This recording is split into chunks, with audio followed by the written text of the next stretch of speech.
Buenas tardes, Bitcoiners. Bienvenidos a vez más Bitcoin para pobres. Hablando como siempre de Bitcoin, criptoactivos, tecnología y el futuro. Para pobres también es un libro, está disponible en Amazon. Si lo queréis gratis en PDF, me lo pedís aquí abajo en los comentarios. Aquí nos da consejo financiero, sea de educación y entretenimiento. Bueno, vamos a ver lo que está pasando hoy. Estamos, señores, acabamos de entrar en 55, que es avaricia.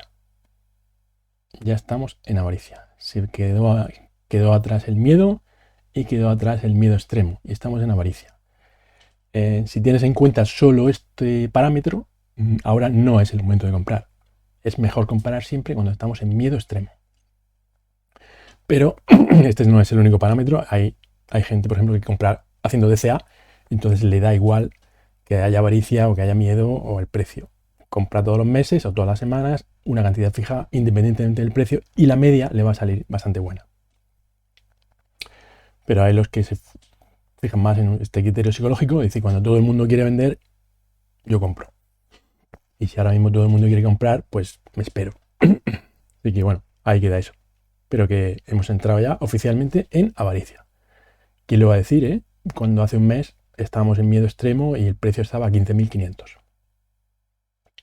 El precio, sin embargo, pues sigue ahí peleándose en los 23. Está sube y baja constantemente, 23, 22, 900, tal. Y bueno, estábamos a la espera de que se decida el mercado por un camino u otro. Bueno, y la pregunta de ayer que la adivinó Francisco Javier y Mike. Sí, Mike. Enhorabuena. Pues sí, efectivamente, la primera transferencia, precio oficial de Bitcoin fue hace 12 años, cuando en una especie de foro peer-to-peer que se llama New Liberty, pues alguien compró por $35, compró 50.000 Bitcoin, ¿no? Esto le salió al precio muy por debajo de un céntimo. O sea, básicamente por $1, por cada dólar que se gastó, obtuvo 1.300 Bitcoin, ¿no? Pues nada, ¿quién los pillara, no? ¿Quién pillara ahora por $1 1.300 Bitcoin? Esto fue probablemente la mejor compra de la historia de cualquier activo financiero jamás. Y bueno, esto es una gráfica que, digamos, hace divisiones generacionales, demográficas, de la generación Z y los millennials, por ejemplo, y te dice cuántos de ellos tienen criptoactivos, ¿no? Y por ejemplo, aquí vemos que la generación Z, un 43% de ellos ya tienen algo de criptoactivos. Y un 47% de los millennials, que tienen ahora pues más o menos 35 años de ahí para abajo, un 47% de ellos tienen Bitcoin y algún otro criptoactivo. Entonces esto es muy positivo para el futuro, porque los millennials tienen, y los generación Z todavía más, tienen mucho recorrido por delante. Obviamente alguien que tiene ahora 25 años le queda mucha vida por delante, ¿no? Y los que tienen 80, desgraciadamente, pues no les queda tanta vida por delante. Entonces, conforme estos que ya conocen Bitcoin, que ya tienen Bitcoin y que probablemente no van a vender Bitcoin, este porcentaje va a seguir aumentando y va a aumentar mucho en el porcentaje total conforme estas dos generaciones se hagan más abundantes con respecto a las que vinieron antes que ellos, ¿no? Entonces, demográficamente, pues esto es muy positivo para Bitcoin. Al final, los que tienen oro, pues se van a ir muriendo y los que tienen Bitcoin van a ir subiendo en número. Y bueno, aquí hay un artículo muy interesante, os lo voy a dejar abajo en los comentarios, súper largo, de Parker Lewis, que intenta responder a la pregunta esta de que siempre se dice es que Bitcoin es un refugio contra la inflación, es un seguro contra la inflación, ¿vale? Y aquí dice que no es un seguro contra la inflación. Un seguro, pues uno contrata un seguro de hogar, seguro de coche, por si acaso el improbable hecho de que tu casa se incendie o se inunde, tener cierta cobertura que te permita obtener cierto dinero y, digamos, hacer reparaciones o comprarte una vivienda nueva en el caso hipotético, improbable de que esto ocurra, ¿no? Esto es lo que sería un hedge o un seguro. Pero dice aquí, defiende el argumento de que no, la tesis de que no es eso. Bitcoin no es un seguro contra el dinero fiat. Bitcoin es, de hecho, lo que dice aquí, Bitcoin es el sustituto del dinero fiat. Y bueno, te lo argumenta con muchos datos, muchas gráficas y tal. Pero al final este es el gráfico para mí que lo dice claramente, ¿no? Aquí estos son los dólares que hay hoy en día en circulación y estos son los dólares que va a haber en el futuro en circulación, que va subiendo y subiendo y subiendo, pero llega un momento que esto se vuelve exponencial, porque el sistema está diseñado así. O sea, cada vez que hay una crisis hay que imprimir más. Cada vez que hay un problema, una guerra, cada vez que hay que solucionar cualquier tipo de problema económico, pues se imprime más y al final esta curva inevitablemente va a tirar para arriba de forma exponencial. Esto ya lo hemos visto en países como Venezuela y Zimbabue, pero también en Turquía, en el Líbano, en Chipre, Sri Lanka y en menor medida en Argentina quizás, pero esto es así, el dinero fiat está diseñado para esto y cumple a rajatabla ese diseño, las leyes con las que se creó. Entonces, este es el valor adquisitivo de esos dólares que tenemos hoy en circulación y este será el valor adquisitivo de esos dólares en el futuro, que como vemos va bajando y bajando y bajando. Y de pronto la curva se va a volver exponencial hacia abajo, hacia cero. Entonces, el caso hipotético de que tu vivienda se inunde o se incendie es muy pequeño. Por eso tú contratas un seguro. El caso hipotético de que el dinero fiat se vaya a cero es 100% seguro. Va a ocurrir 100% seguro y lo vamos a ver tú y yo. Entonces, tú no estás comprando un seguro. Tú lo que estás comprando es una escapatoria. Estás comprando una alternativa. O sea, te tienes que salir de aquí, estás en el Titanic y se está hundiendo ya. Está vertical y se está hundiendo.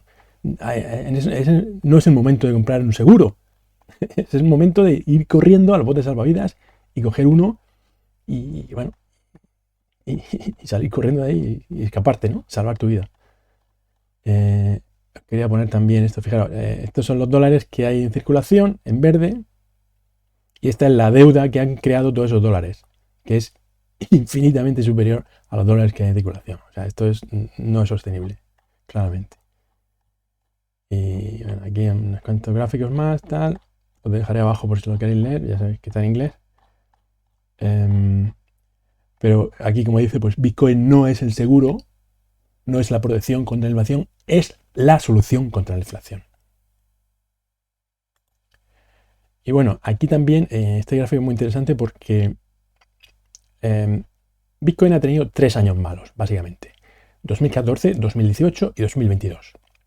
Y después de esos 2 años malos, pues han venido años mejores, como han sido el 15, el 19 y el 23. Entonces, después, en el 2015, realmente fue como... La recuperación no vino de forma rápida. Estuvo plano durante bastante tiempo, hasta que por fin, en octubre, empezó aquello a subir y recuperar, ¿no? Y subió bastante. Pero le costó. Fue un año, una recuperación muy lenta, ¿no?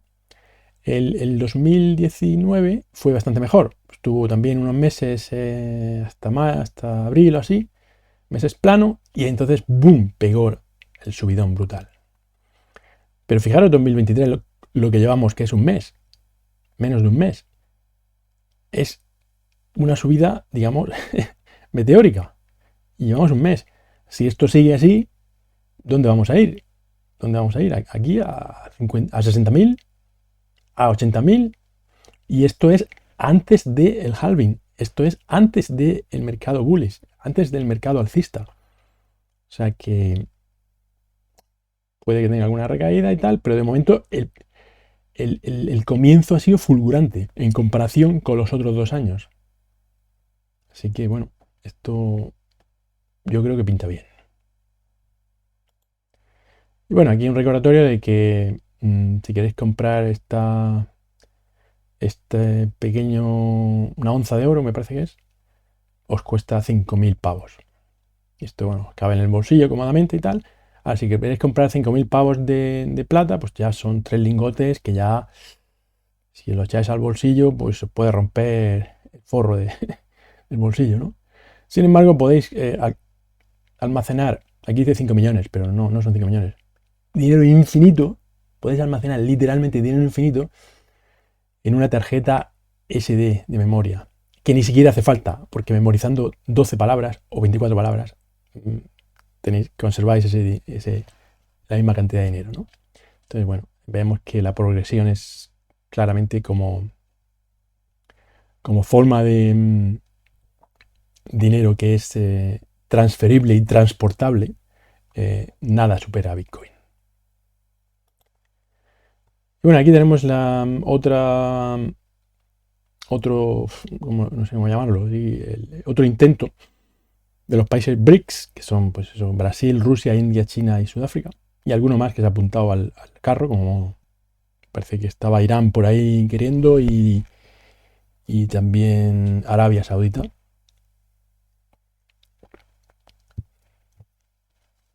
Y básicamente van a hacer un foro y van a hacer una reunión para discutir crear su propia moneda en este mes, en agosto de 2023, ¿no? Bueno, pues yo les ahorraría tiempo y dinero a esta gente, porque al final me dan pena. Fijaros, si tiran por adoptar una moneda digital, una CBDC, va a ser el yuan digital, ¿vale? ¿Y quién se fía de China? ¿Eh? ¿Vosotros creéis que Rusia se fía de China? ¿Que Brasil se fía de China? ¿Que India se fía de China? Por supuesto que no se fían. Entonces eso no va a funcionar. Eso va a ser un fracaso total. Claro, a China le viene bien, porque de pronto China se convertiría en el nuevo Estados Unidos, el que tiene el derecho de emitir dinero y los demás tienen que pagarle con activos reales por un dinero que ellos se inventan de la nada. Pero eso no va a funcionar, de la misma forma que eso es lo que está haciendo fracasar al dólar. Si cogemos otro tipo de moneda que esté respaldada por el oro ruso, por el petróleo saudí, por algún tipo de commodity y tal, eso también tiene muchos problemas porque ¿cuánto oro tiene Rusia? Sabemos que Rusia tiene mucho oro y China también, pero ¿cuánto oro tienen realmente? ¿Se van a dejar auditar por un organismo externo imparcial? Ni de coña, ya te digo yo. Entonces, al final te vas a tener que fiar de que los rusos están diciendo la verdad sobre el oro que tienen y que no están imprimiendo demasiado dinero, como ya hizo la Reserva Federal, y que por eso tuvieron que romper el apego que tenía, el respaldo que tenía el dólar con el oro, porque de pronto se dieron cuenta que habían imprimido 10 veces más del oro que tenían y de hecho se sospecha que no tienen ya ningún oro, que lo vendieron todo. Entonces, tenemos el problema de siempre, o sea, intenta solucionar un problema que es el problema del dinero fiat, respaldando con commodities, pero nadie va a ser capaz de demostrar que esas commodities están ahí y no han sido manipuladas. Por lo tanto, eso va a fracasar. Van a estar haciendo esto 5 años y luego se van a dar cuenta de que esto no funciona y entonces van a recurrir a Bitcoin. Pues ya les digo yo, mirad, dejaros de tonterías y directamente coger Bitcoin como moneda global, como moneda reserva global. Y hacer vuestras transacciones entre petróleo, oro, commodities, productos de manufactura con Bitcoin. Porque Bitcoin tiene verificación instantánea, final settlement, es neutral, no se puede manipular, es totalmente transparente y está la blockchain ahí donde puedes ver, comprobar si tú dices que si tú tienes 1000 Bitcoin, tienes 1000 Bitcoin y están ahí en la blockchain. Entonces no es manipulable como el oro, como el dinero fiat, como el yuan digital y como todas esas chorradas que no dejan de inventar pero que no funcionan. Entonces, pero bueno, nadie aprende nadie escarmienta en cabeza ajena, y a veces yo veo gente que comete errores y tengo la tentación de darle un consejo, es decir, que ese error ya lo cometí yo cuando era joven, no lo hagas. Y me callo la boca porque sé que al final no me van a hacer caso, y hasta que no cometan ellos el error y pierdan mucho tiempo y mucho dinero, no van a aprender. Y esto es lo que le va a pasar a los BRICS. Pero bueno, si me está escuchando el Putin o el Xi, o eso, pues igual me hacen caso. Y bueno, aquí otro ejemplo de esto, ¿no? El petrodólar, que dice que está de capa caída porque Arabia Saudita pues ya está dispuesta a discutir el vender petróleo en otras monedas. Otras monedas que obviamente quieren que no sea... Nadie va a querer pagar el real ese o la moneda que tengan allí. Otras monedas no va a ser el euro. No. Otras monedas significa lo que estamos hablando. Algún tipo de CBDC o algún tipo de moneda que se inventen ellos respaldada por una commodity, en teoría, pero que no está respaldada por nada porque no nos podemos fiar de ninguno de estos países. Y bueno, esto es un chiste, pero sería más gracioso si no fuera verdad. Resulta que esta es una especie de hoja de ruta de los bancos centrales, la Reserva Federal. Dice, a ver, la inflación ideal está aquí en verde, que estaría entre el 0 y el 2%. La inflación ideal. Por encima, malo. Y por debajo, también malo.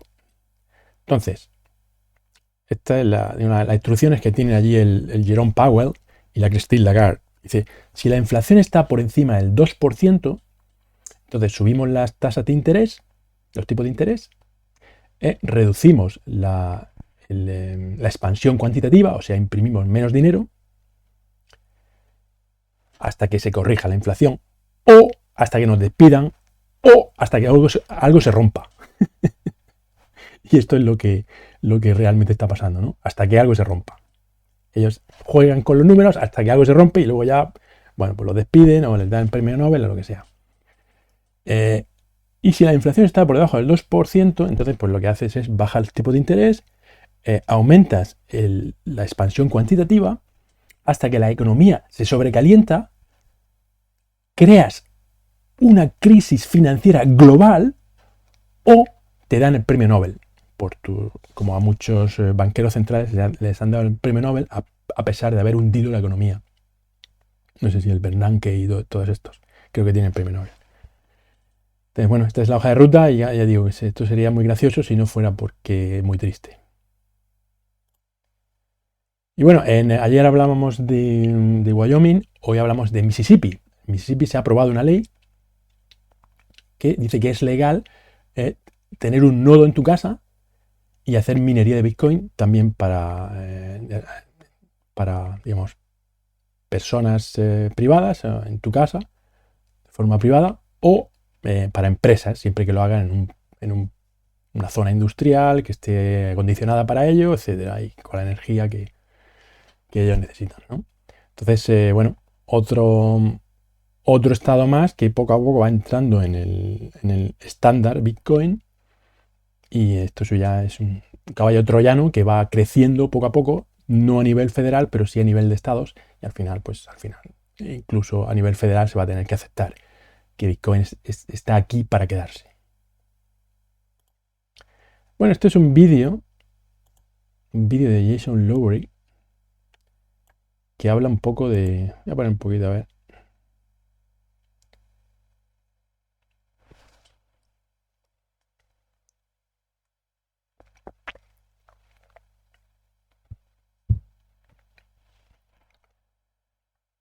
Bueno, aquí habla de, por ejemplo, de la domesticación de los animales, ¿no? Hubo un tiempo en que el ser humano tenía un estatus, digamos, medio. Cuando vivíamos en la sabana éramos poco más que monos y éramos depredadores de algunas especies, pero de otras muchas éramos presas, ¿no? O sea, nuestro estatus estaba ahí en una forma intermedia, estábamos por debajo, en la ley de la selva, estábamos muy por debajo del león, del tigre, del oso y demás, ¿no? Porque eran más fuertes que nosotros y cuando veíamos un león, un tigre, pues salíamos corriendo a escondernos, ¿no? Pero cuando veíamos un conejo, pues le tirábamos lanzas y lo intentábamos coger para comerlo, ¿no? Entonces, durante milenios fue así, fue así. Entonces, de alguna forma, no se sabe todavía muy bien cómo, pero desarrollamos cierta inteligencia y empezamos a utilizar herramientas, ¿no? Y armas. Y esto nos puso en un nivel muy superior, nos convertimos literalmente en el rey de la selva. Entonces, una vez que tienes arcos, flechas, lanzas y que sabes organizarte, pues ya el león y el oso no pueden hacer nada contra ti. Pero entonces no nos conformamos con ser el rey de la selva. Además de eso, cogimos a los animales y los domesticamos. Cogimos a un ñu salvaje y lo convertimos en una vaca lechera. Cogimos a una águila imperial y la convertimos en una gallina ponedora. Cogimos a un jabalí brutal y lo convertimos en un cerdito que nos da chuletas y que nos da alimento. Entonces, conseguimos esto a través de las medidas coercitivas, encerrándolos, pegándoles, y el que era más rebelde, pues simplemente lo mataban. Entonces, en generaciones posteriores iban cada vez, estos perros, estos lobos se iban convirtiendo en lobos más dóciles y al final terminaron convirtiéndose en perros caniche. Y así también las gallinas y las cabras, y todo tipo de animales que hemos conseguido domesticar. Incluso el león, felinos hemos conseguido convertirlos en gatitos. O sea, al final, si tú pones mucho de tu parte y muchas medidas coercitivas y mucha violencia, consigues que un animal tan salvaje como el león se convierta en un dulce gatito. ¿Y por qué todo este rollo? Pues porque eso mismo es lo que nos pasa a nosotros con los gobiernos. Los gobiernos llegaron al poder y dijeron, hay que domesticar a la población. La población no podemos dejar que aquí cada uno haga lo que quiera y diga lo que quiera. No. Aquí, primero, vamos a inventar los colegios, la educación, las normas sociales, las leyes y sobre todo los impuestos, ¿no? Vamos a inventar todo esto para domesticar a la población. El que sea rebelde, a la cárcel o muerto. Y verás que en sucesivas generaciones la gente se va volviendo más dócil y va tragando e incluso defienden la idea de que el dinero fiat está muy bien y que de los gobiernos hay que hacerles caso porque los gobiernos solo quieren lo mejor para ti y que los impuestos hay que pagarlos, por supuesto, etcétera, etcétera, etcétera, ¿no? Y esto no es ni más ni menos que una domesticación, lo mismo que le pasó a ese león que se convirtió en gatito o a esa águila imperial que se convirtió en gallina ponedora, ¿no? Entonces, este es un poco el argumento que defiende aquí Jason Lowery y Bitcoin viene a despertarnos de esa domesticación y decir, cuidado, que tú puedes ser soberano de tu dinero, que tú puedes tener una propiedad privada que nadie puede violar, que tú no tienes por qué cumplir las normas con las que no estés de acuerdo. Mientras no tienes tu dinero, mientras tu dinero depende de un sueldo y depende de unos impuestos, tú no tienes nada. Dependes de unas leyes que las pueden cambiar y las cambian de forma arbitraria para perjudicarte. Mientras eso es así, tú eres un borrego. Si quieres dejar de ser un borrego y convertirte en un león, necesitas Bitcoin, porque Bitcoin es el único dinero soberano que existe. Esto es un poco el argumento que defiende en este vídeo. Aquí os dejaré también el link abajo en los comentarios.